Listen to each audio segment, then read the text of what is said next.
नमस्कार दोस्तों, कैसे हैं आप लोग। Income tax return filing assessment year 24-25 के इस वीडियो सीरीज के तीसरे वीडियो में आज हम देखेंगे आईटीआर 1 कैसे हमें फाइल करनी है। न्यू रिजीम में लाइव आईटीआर फाइल आज अपन फाइल करेंगे। इससे पहले मैं आपको बताना चाहूंगा, पुराने जो 2 वीडियो वो आप जरूर देखें, क्योंकि उन वीडियोज में न्यू रिजीम और ओल्ड रिजीम के आपस में एक्सचेंज के बारे में काफी डिटेल में बात करी है कि पोर्टल आपको बाय डिफॉल्ट न्यू रिजीम में दिखाएगा। अगर आपको ओल्ड रिजीम में जाना है, आप बिजनेस केस असेसी हो तो आपको क्या करना है, आप सैलरीड पर्सन हो तो आपको क्या करना है, वो काफी सारी चीजें उन लास्ट के 2 वीडियोस में डिस्कस करी है, जिसका आपको लिंक आई बटन में भी मिल जाएगा। और ये जो कंप्लीट प्लेलिस्ट जो हमने क्रिएट करी आपके लिए या फिर डेली बेसिस पे क्रिएट कर रहे हैं, पर्टिकुलरली असेसमेंट ईयर 24-25 से रिलेटेड आईटीआर पे जितनी भी आपकी क्वेरी होगी, ये इन वीडियोस के माध्यम से डे बाय डे आपकी सोल्व होती जाएगी। अगर उससे पहले आपको कोई क्वेरी हो तो प्लीज आप कमेंट बॉक्स में जरूर शेयर करें दोस्तों। तो चलते हैं हम आईटीआर फाइल करने की तरफ। आईटीआर 1 हम फाइल करेंगे। सैलरीड पर्सन है जिसकी 50 लाख से नीचे की इनकम है, इंडिविजुअल है, तो उसकी आईटीआर कैसे फाइल होगी दोस्तों। और कोई इनकम नहीं है उनकी, केवल सैलरी इनकम है या फिर अदर सोर्सेज से इनकम हो सकती है। ई फाइलिंग वाले लॉगिन करने के बाद ई फाइलिंग का आपको ऑप्शन दिख रहा होगा। इसमें इनकम टैक्स रिटर्न आपको ऑप्शन दिखेगा। इसमें आपको क्लिक करना है पहले ऑप्शन पे, फाइल इनकम टैक्स रिटर्न। जैसे आप फाइल इनकम टैक्स रिटर्न पे क्लिक करोगे, आपके सामने ये विंडो आ जाएगी। आपको असेसमेंट ईयर चूज करना है। असेसमेंट ईयर 24-25 करंट असेसमेंट की हम फाइल कर रहे हैं। ऑनलाइन मोड हम चूज कर रहे हैं।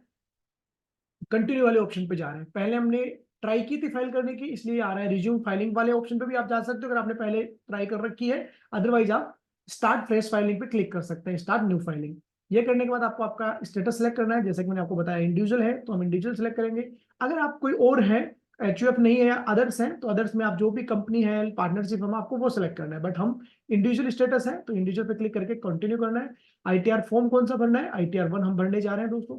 जैसे आप आईटीआर 1 पे क्लिक करते हो, नीचे बता भी देगा कि आईटीआर 1 भरना किसको है, इंडिविजुअल बीइंग ए रेजिडेंट। अगर आप रेजिडेंट हो और इंडिविजुअल हो और आपकी टोटल इनकम 50 लाख रुपए तक है, having income from salary, one house property, other sources and agriculture income up to 5,000, कि आपकी टोटल इनकम 50 लाख तक है, जो किस किस चीज से हो सकती है, सैलरी, अदर सोर्सेज और house property, one house property. अगर इसके अलावा आपकी कोई इनकम है तो फिर आप आईटीआर 1 में एप्लीकेबल आपके ऊपर नहीं होगी दोस्तों। आपको प्रोसीड विद आईटीआर 1 पे क्लिक करना है। इसके बाद लेट्स गेट स्टार्टेड के ऑप्शन पे क्लिक करना है। आपको कुछ एक ऑप्शंस दिखेंगे कि आप आईटीआर क्यों फाइल कर रहे हो, आपसे ये पूछ रहा है। अगर आप न्यू रिजीम में भर रहे हो, आपकी इनकम 3 लाख से ऊपर है, तो आप बेसिक एग्जामिशन लिमिट से ऊपर हो, तो आपको ये वाला ऑप्शन चूज करना है।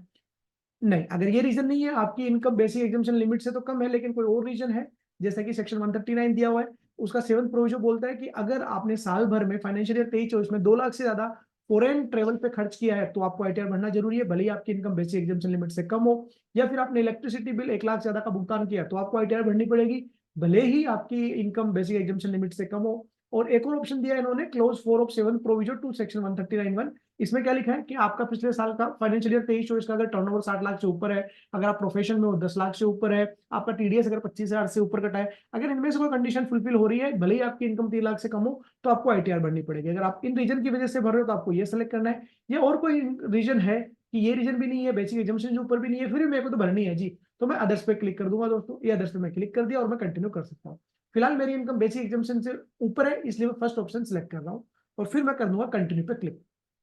कंटिन्यू पे क्लिक करने के बाद ये अभी ये बोल रहा है कि एआईएस टीआईएस आपको वेरीफाई कर लेना है। Basically income tax return is prefilled based on the information available for prefill और e-filing. There may be situation where such information may not be complete. The facility of pre filing is only for providing assistance to expert. Basically बोल रहा है कि जो AIS TIS में detail आई होगी उसके बेसिस पे हम इसमें कुछ डिटेल प्री फिल्ड करेंगे, बट इसका मतलब ये नहीं है कि 100% सही है, आपको वेरीफाई कर लेनी है। तो जो एआईएस टीआईएस पे डिटेल आ रही है, आपको केवल उसी पे बिलीव नहीं करना, जो आपका एक्चुअल डेटा है उस पर आपको ज्यादा बिलीव करना है। फिर हम पर्सनल इन्फॉर्मेशन के ऑप्शन पे क्लिक करेंगे। ऑलरेडी आपकी जो भी पर्सनल इन्फॉर्मेशन होगी वो यहाँ पे अपीयर हो जाएगी दोस्तों। आपको एक बार वो वेरीफाई कर लेनी है। अगर वो सब चीजें ओके है, उसके बाद आपको नेचर ऑफ एम्प्लॉयमेंट वाले ऑप्शन में आना है। नेचर ऑफ एम्प्लॉयमेंट में आप सेंट्रल गवर्नमेंट में हो, स्टेट गवर्नमेंट में हो, जहां भी आप रिलेट करते हो, मैं प्राइवेट सेक्टर में हो तो मैं अदर्स का ऑप्शन सेलेक्ट करूंगा। इसके बाद आप कौन से सेक्शन में फाइल कर रहे हो, 139(1) वाला ऑप्शन अपने को चूज करना है, क्योंकि हम ओरिजिनल रिटर्न भर रहे हैं और ड्यू डेट से पहले भर रहे हैं दोस्तों। इसके बाद सीधे आप आओगे, do you wish to exercise the option under section 150। अगर आप न्यू रिजीम से ओल्ड रिजीम में जाना चाहते हो, सैलरी पर्सन हो, तो यहाँ पे यस ऑप्शन क्लिक करना है, अदरवाइज आप नो पे रहेंगे। फिलहाल हम नो पे रहेंगे, क्यों, क्योंकि हमें न्यू रिजीम में ही रिटर्न भरनी है दोस्तों। कौन सा रिजीम बेनिफिशियल होता है, ओल्ड रिजीम और न्यू रिजीम, वो आप चाहो तो इनकम टैक्स कैलकुलेटर पे जाके चेक कर सकते हो, अदरवाइज इसके ऊपर हम एक सेपरेट वीडियो भी बनाएंगे। फिलहाल हमने ये डिसाइड किया कि हमें न्यू रिजीम में भरना है, तो इसको हम नो ही रहने देंगे। इसके बाद आपकी बैंक डिटेल आ जाएगी दोस्तों, जो वैलिडेट दिखनी चाहिए। अगर वैलिडेट नहीं है तो आप उसको वैलिडेट करें और आपको कंफर्म के बटन पे क्लिक कर देना है। जैसे आपने कंफर्म के बटन पे क्लिक किया, यहाँ पे ये कंफर्म ग्रीन टिक आ गया, मतलब पर्सनल इन्फॉर्मेशन आपकी कंप्लीट हो चुकी है। इसके बाद आपको जाना है ग्रोस टोटल इनकम में। ग्रोस टोटल इनकम में आपसे कुछ एक क्वेश्चंस पूछता है कि आपको किसी प्रकार का ट्रेवल पे कोई खर्चा हुआ, आपका आपने एक्सपेंडिचर किया कंपनी में जब आप जॉब कर रहे थे, तो उसकी आपको कोई एग्जाम्पशन लेनी है। अगर वो लेनी है तो यस पे क्लिक करिए। ऐसे जो रिलेटेड एग्जाम्पशन है जो अभी भी एलिजिबल है न्यू रिजीम में भी, उस पर आपको क्लिक करना है। अगर कुछ भी नहीं है तो you can skip the questions. ये क्वेश्चन स्किप करने के बाद हम आगे बढ़ेंगे। अब आपको डालनी है हमारी ग्रोस सैलरी। अगर एआईएस में डेटा आ रहा होगा तो उससे ऑटो पॉपुलेट होकर आएगी, बट आप आपके फॉर्म 16 से करेक्ट डालनी है। अभी फिलहाल एआईएस में नहीं आया है, क्यों? क्योंकि अभी तक सामने वाले एम्प्लॉय ने अपनी सारी रिटर्न नहीं भरी होगी टीडीएस की। तो आपको एडिट वाले ऑप्शन पे जाना है। एडिट वाले ऑप्शन पर जब क्लिक करोगे तो आपके सामने ऑप्शन खुल जाएगा। आपको आपके फॉर्म 16 उठाना है, उसमें सैलरी एज पर सेक्शन 17 बने इस ये सेम हेडिंग होगी, वो यहाँ पे आपको डाल देनी है। मान लो मेरी सैलरी 4.5 लाख रुपए। फिर उसके बाद आपको ये वाला ऑप्शन देखना है, वैल्यू ऑफ परक्यूशिट। अगर आपको कोई परक्यूशिट मिली है, मान लो मेरे को कोई परक्यूशिट मिली, रेंट फ्री अकोमोडेशन 25,000 उसकी वैल्यू, ये मैंने डाल दी। इसके बाद income from retirement benefit account, अगर ऐसी कोई इनकम है तो वो आप डाल दो। इसके बाद income from retirement benefit account maintain in country other than notified country, अगर बाहर की कंट्री से है तो आपको कंट्री सेलेक्ट करके उसकी इनकम डाल देनी, बट हमारा ऐसा कुछ नहीं है।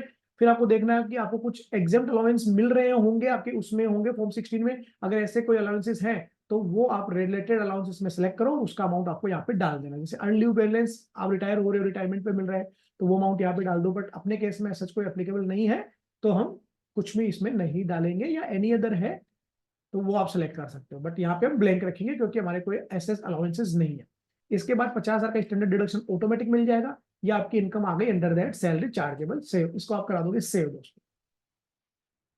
ठीक है जी। उसके बाद फिर आप डालोगे दोस्तों इनकम फ्रॉम हाउस प्रॉपर्टी। अगर हाउस प्रॉपर्टी से कोई इनकम है तो उसकी डिटेल आपको यहाँ पे ऐड डिटेल्स ब्रेकअप करके एडिट के ऑप्शन पे क्लिक करके यहाँ पे आपको इनकम डालनी है। हाउस प्रॉपर्टी आपकी सेल्फ ऑक्यूपाइड है, लेट आउट या डिम लेट आउट, जो भी ऑप्शन आपको सिलेक्ट करना है वो आप सिलेक्ट कर दिए। डेफिनेटली लेट आउट होगी तभी आपको इनकम आ रही होगी, तो लेट आउट के ऑप्शन पे क्लिक करना है। जो भी आपको रेंट आ रहा है, मान लो मेरे को 15,000 का रेंट आया, मैंने यहाँ पे डाल दिया। और मान लो मैंने कोई म्युनिसिपल अथॉरिटी को 2,500 का टैक्स पे किया, उसकी डिटेल डाल दी मैंने। 30% का डिडक्शन मिल जाता है हाउस प्रॉपर्टी से, वो यहाँ पे कैलकुलेट हो ही गया है। अगर कोई बोरोड कैपिटल आपकी थी, उस पर इंटरेस्ट आपने पे किया है, तो आप न्यू रिजीम में ले सकते हो, लेकिन उसी सेल्फ एक्यूपाइड प्रॉपर्टी के केस में उसी प्रॉपर्टी के केस में ले सकते हो जो आपने लेट आउट करी हुई है। सेल्फ एक्यूपाइड नहीं होगी तो इंटरेस्ट का आपको डिडक्शन नहीं मिलेगा। मेरा मान लो कोई होम लोन नहीं चल रहा है, तो मेरी यही इनकम है, मैं इसको कर लेता हूँ ऐड। ये मैंने ऐड कर ली इनकम फ्रॉम हाउस प्रॉपर्टी। इसके बाद मेरी कुछ अदर सोर्सेज से इनकम होगी, जैसे कि बैंक ब्याज वगैरह हो गया, एफडी वगैरह का ब्याज हो गया, वो मैं इनकम फ्रॉम अदर सोर्सेज में ऐड अनदर ऑप्शन सेलेक्ट करूंगा। Do you have interest income from saving bank account? Yes. अगर और भी कोई इनकम है मेरी, इनकम टैक्स रिफंड पे कोई ब्याज मिला हो, अदर सोर्सेज में जो भी आ रही है, आपको एक एक क्वेश्चन पढ़ना है और अकॉर्डिंगली आपको उसका रिप्लाई करना है। अगर कोई ड्यूडेंट आया तो उसको भी आपको यस करना है। मेरा कोई ड्यूडेंट नहीं आया, इंटरेस्ट इनकम है, मैं कंटिन्यू कर दूंगा इसको।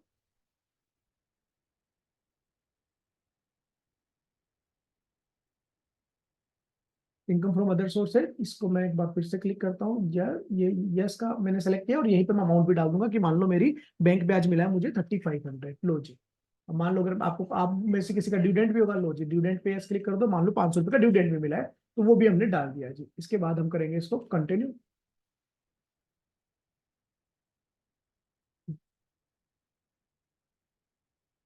ये डाल दिया आपने। अगर आपकी कोई और एग्जाम्प्ट इनकम है, मान लो एलआईसी की आपकी मैच्योर हुई, उससे कोई पैसा आया, और भी वो आपकी एग्जाम्प्ट इनकम है, वो आपको यहाँ पे ऐड कर देनी है। इसके बाद आपको कंफर्म के बटन पे क्लिक कर देना है जी।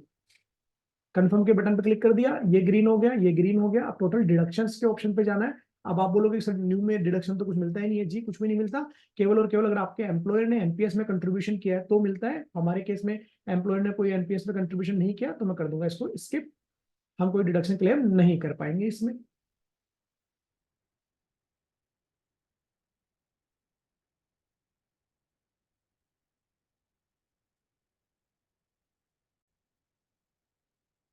आप देख रहे हो बाकी एटीडी एटीजी सब फ्री जा रहे हैं दोस्तों। इसके बाद आपको कंफर्म के बटन पर क्लिक कर देना है। सिंस हम कोई डिडक्शन है नहीं हमारे ऊपर एप्लीकेबल, कंफर्म का ऑप्शन आ गया। फिर टैक्स पेड वाले ऑप्शन में जाना है, जिसमें अगर आपका कोई टैक्स वगैरह ऑलरेडी पे किया होगा, टीडीएस वगैरह, वो तो पॉपुलेट हो जाएगा यहाँ पे, बट ऐसा कुछ है नहीं, तो हम कंफर्म के बटन पे क्लिक कर देंगे। सेल्फ असेसमेंट टैक्स, हमारे केस में कोई टैक्स बन नहीं रहा है, इसलिए हमें टैक्स जमा कराने की जरूरत नहीं है, क्योंकि न्यू रिजी में 7 लाख तक तो कोई टैक्स लगता नहीं है दोस्तों। इसके बाद टोटल टैक्स लायबिलिटी, ये ऑटोमेटिक सिस्टम कैलकुलेट कर ही देता है। सिस्टम ने यहाँ पे जीरो टैक्स लायबिलिटी कैलकुलेट करी। कैलकुलेट करी, बट उसका मेरे को रिबेट मिल गई 6,888 मिल रही थी, बट मेरे को उसको 87 की रिबेट मिल गई है मेरे को। मैं कर दूंगा फिर कंफर्म पे क्लिक, क्योंकि टैक्स मुझे कुछ पे करना नहीं है। ये आपकी कंप्लीट रिटर्न रेडी हो चुकी है। आप प्रोसीड बटन पे क्लिक करेंगे। प्रोसीड बटन पे क्लिक करने के बाद आपको ये समरी दिखा देगा, प्रीव्यू रिटर्न का ऑप्शन आएगा।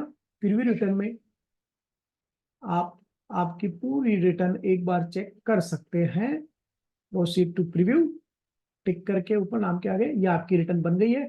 सारी चीजें आप डबल चेक करिए कि आपने सब सही भरा है। अगर सब सही है तो आप दोस्तों इसको प्रोसीड टू वैलिडेट करके आप, अगर कुछ एरर होगी तो वो दिखाएगा, अदरवाइज कोई एरर नहीं होगी तो प्रोसीड टू वैलिडेट करके इसको आप ई वेरीफाई कर सकते हैं दोस्तों। तो ये आसान तरीके से आप आपकी इंडिविजुअल के केस में आपकी ITR 1 जो है सैलरी इनकम के केस में, या केवल वन हाउस प्रॉपर्टी से आपकी इनकम है, या केवल अदर सोर्सेस इनकम है, या इन तीनों का मिश्रण है, तो आप रिटर्न भर सकते हो। इसके अलावा अगर आपने शेयर्स, म्यूचुअल फंड कोई बेचे हैं, कोई बिजनेस इनकम है, तो फिर आपको दूसरा फॉर्म हम सेलेक्ट करेंगे। वो नए वीडियोस में बताएंगे कि उनके केस में आपको कौन सा फॉर्म सेलेक्ट करना है दोस्तों।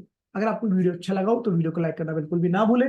मिलते हैं नए वीडियो में नई जानकारी के साथ, तब तक के लिए थैंक यू सो मच। जय हिंद, जय भारत।